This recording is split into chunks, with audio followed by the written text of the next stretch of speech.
Mais c'est McFly! Mais qu'est-ce que tu fous ici?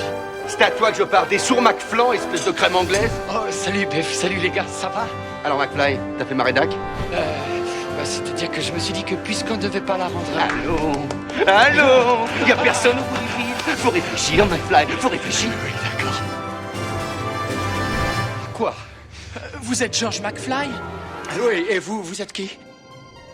Retour vers le futur, c'est le genre de film qui regorge d'anecdotes et plus les années passent, plus j'en apprends sur la saga. Et l'histoire que je vais vous raconter aujourd'hui fait définitivement partie de son ADN. Et un peu de l'histoire d'Hollywood en quelque sorte. Au fait, avant que la vidéo ne commence, j'ai pu faire une interview de Jeffrey Westman en compagnie de John Ali. Vous pourrez la retrouver sur sa chaîne John Ali TV, foncez la voir. J'ai pu lui poser quelques questions, notamment sur son rôle du second interprète de George McFly. Et c'était super intéressant, et il nous racontait son parcours de façon passionnante en nous montrant des extraits inédits que vous ne verrez jamais dans les making-of des films. Je vous mets le lien dans la description. We are in 22 and like years ago we were in 2050. Maybe should I turn up the screen upside down and then we can have a proper talk, you know, in the future? I have something behind the scene that is not on any Blu-ray. It was part of the Back to the Future Part 2 documentary that was cut out. So I got my hands on that footage. Would you like to see that? Ça c'est inédit et on le vit ensemble avec Jeffrey Westman qui est juste là. C'est parti. Yeah, let's go. Maintenant, retour à la vidéo. Aujourd'hui, je vais vous parler d'un de mes récits favoris liés au drama du 7e art. Un récit qui mêle argent, trahison et manipulation. De bien grands mots pour décrire ce qui liera l'acteur Crispin Glover à Jeffrey Westman, les deux interprètes du personnage de George McFly. Tu veux ma photo, banane? Et bonjour à ta maman pour moi. Des dizaines d'acteurs vont être auditionnés pour le rôle de George McFly, mais Crispin Glover va faire la différence. Il semble être la personne parfaite pour le rôle. C'est un des premiers acteurs à avoir été recruté pour le film. Quelques jours après la lecture du script, c'était le moment de faire les essais des costumes, mais aussi du maquillage. Et notre ami Crispin, qui s'était fait couper les cheveux spécialement pour le film la veille, arriva avec une autre coupe, avec les cheveux rasés sur les côtés. C'est pas bien, fallait pas le faire. Oh putain, oh là, c'est pas bien. Oh du coup. Je vous laisse imaginer la tronche de la production quand ils vont voir ça. Absolument personne n'a validé cette coiffure. La production va alors devoir assumer ce look pour toute la durée du tournage. Le 26 novembre marquera le premier jour du tournage et pour bien démarrer la journée, l'équipe fut convoquée à 6h du matin et Crispin se ramènera avec 1h15 de retard. Quelque chose qui n'est pas du tout apprécié par l'équipe. La première scène sera le moment où George McFly tombe de l'arbre et où Marty se fait renverser par une voiture. Les deux acteurs sont remplacés par des doublures cascades. Plus les semaines avançaient, plus les acteurs étaient en retard, y compris Glover. Le lendemain du renvoi d'Eric Stoltz, qui incarnait Marty McFly, Crispin Glover et Tom Wilson furent convoqués par Bob Gale dans son bureau. Une étrange demande qui va créer un sentiment de peur chez les deux acteurs, qui pensaient eux aussi être remplacés. Mais bonne nouvelle pour eux, il n'en est rien. C'était seulement pour leur annoncer le départ de Stoltz et l'arrivée de Fox sur le tournage. En février 1985, le tournage continue et Crispin va découvrir les joies du maquillage. En effet, pour avoir sa transformation en George McFly quadragénaire, Glover devra endurer des sessions de 3 heures. Des moments longs à passer, mais en découleront des résultats tout à fait superbes. Le vieillissement sera un combiné de maquillage et de caoutchouc mousse appliqué sur la peau, et des moules de son visage seront conservés. Et cette information est capitale pour la suite de la vidéo. Plus tard, quand la production créa la maison des McFly version réussite, quelque chose commençait vraiment à déranger l'interprète de George. À plusieurs reprises, il dira que ceux qui participent à écrire l'histoire du film veulent faire véhiculer le message suivant: l'argent fait le bonheur. Mais pour Bob Gale, c'était complètement absurde. C'était n'importe quoi. Lea Thompson, qui jouait sa femme Lorraine à l'écran, se souvint de l'obstination de Glover. Il voulait vraiment apporter à son personnage, atténuer l'image du riche qu'il pensait être représenté dans le film. Il voulut donc changer son style vestimentaire pour son personnage version fortunée. En vain, il dut au final porter un polo. Autre modification qu'il voulait apporter cette fois, c'était au décor de la maison. Avant le tournage des dernières scènes du film, il va aller peindre un tableau avec Lea Thompson pour qu'il apparaisse dans le film. Et Thompson se souvint avoir passé de très bons moments avec lui. Au bout du compte, même si sa petite œuvre d'art avait été proposée au chef décorateur, sa toile disparut et fut retrouvée quelques jours plus tard. Apparemment, aujourd'hui, elle trône fièrement dans le garage de Lea Thompson. Là, la fin de tournage est imminente et un retour au lycée pour filmer des scènes s'impose. La prise entre Biff et Marty se déroule sans aucun accroc, à contrario du tournage avec Eric Stoltz. Mais rien n'est jamais vraiment parfait. quelqu'un commence sérieusement à faire de la merde, et c'était Crispin Glover. Mais c'est pas vrai, c'est quoi cette maladie? Pendant que la scène se tournait, Crispin se balançait sur sa chaise et sortait du champ. Il se décoiffait par la même occasion. Zemeckis demande une fois, 2 fois, 3 fois, mais rien n'y fait. Au bord du gouffre, le réalisateur demande donc au producteur Neil Compton d'aller lui parler, ce qu'il fit. Et Glover lui répondit tout simplement que George McFly était un auteur, et que les auteurs ont les cheveux en bataille. Mais qu'est-ce qu'il raconte? Une nouvelle prise se fait et Crispin recommence ses conneries. Compton retourne le voir et le menace de lui scotcher les bras et les jambes pour ne pas qu'il bouge. Et cette menace fut efficace puisque l'acteur se tenut à carreau lors d'une ultime prise. Enfin, la dernière scène filmée pour Crispin Glover fut celle où il accroche son linge et l'acteur était loin de s'imaginer ce que la production de Retour vers le futur allait lui causer par la suite. T'es sourd ou quoi, McFly? Ferme cette portière et fous le camp. Non, Biff. Après le succès retentissant du premier opus, les fans vont réclamer très rapidement une suite dont Universal et la production du film vont rapidement mettre en œuvre. Michael J. Fox et Christopher Lloyd étaient partants tant que Bob Gale et Robert Zemeckis étaient de la partie. Bob Gale va contacter Lea Thompson et Tom Wilson pour leur reproposer le rôle, et ils vont l'accepter direct. Manquait plus qu'un autre bonhomme, Monsieur Glover, qui interprétait avec brio le père de Marty. Mais le choix fut rude.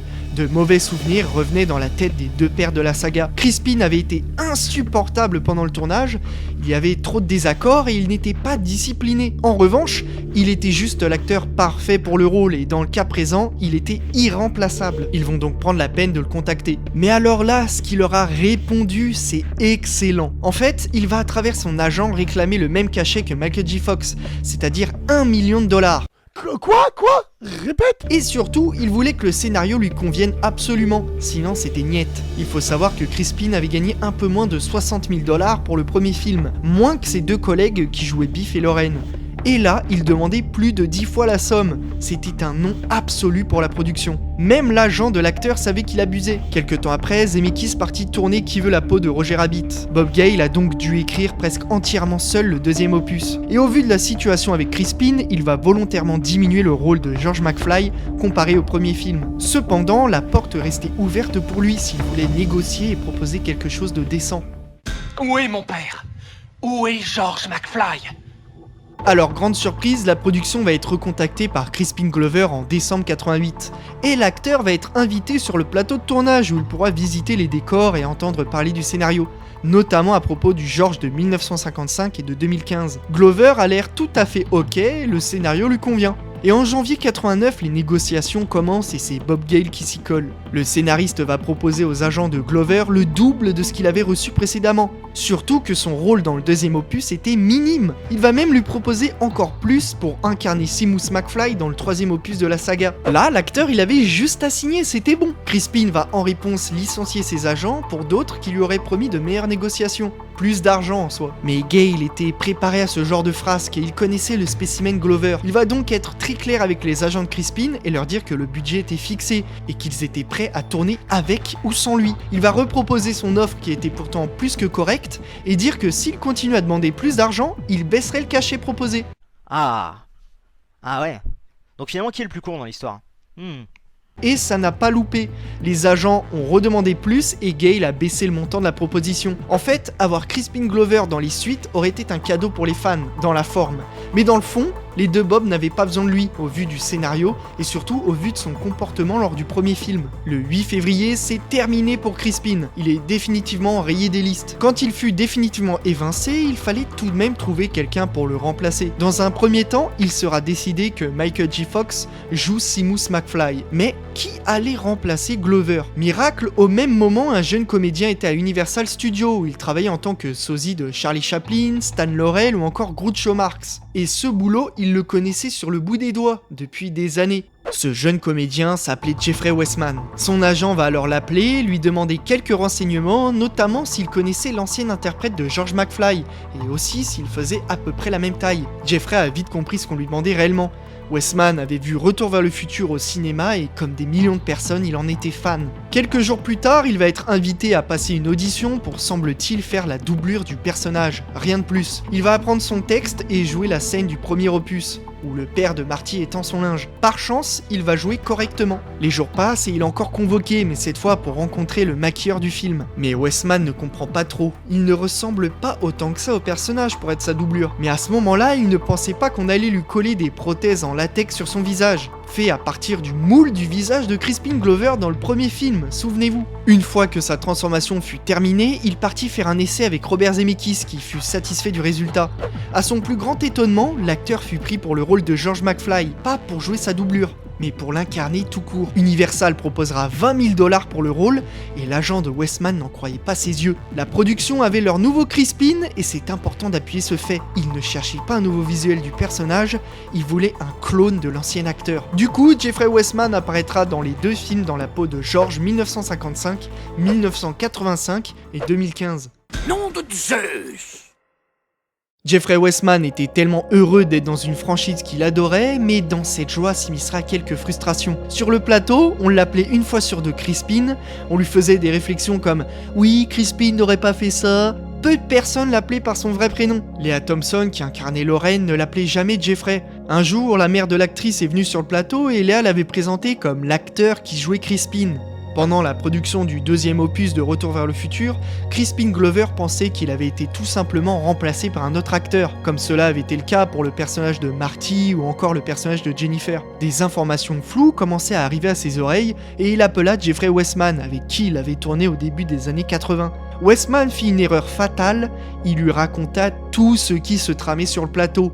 Absolument tout. Crispin Glover était à 1000 lieues de s'imaginer qu'on ait utilisé des moules de son visage datant de 1985 pour les foutre sur le visage d'un autre. Quand l'acteur original l'a découvert, il a immédiatement porté plainte et intenté un procès contre la production pour l'usurpation de son identité. Ça va péter! Péter! La production va se sentir très bête à ce moment-là, mais ils étaient rassurés car aucune loi ne les empêchait de procéder ainsi. Ils ont alors argumenté que c'était simplement pour garder l'identité visuelle du personnage et en aucun cas usurper l'identité de l'acteur. Ben ouais, logique. Pendant le procès, il y eut des négociations et Crispin remporta la somme de $760 000.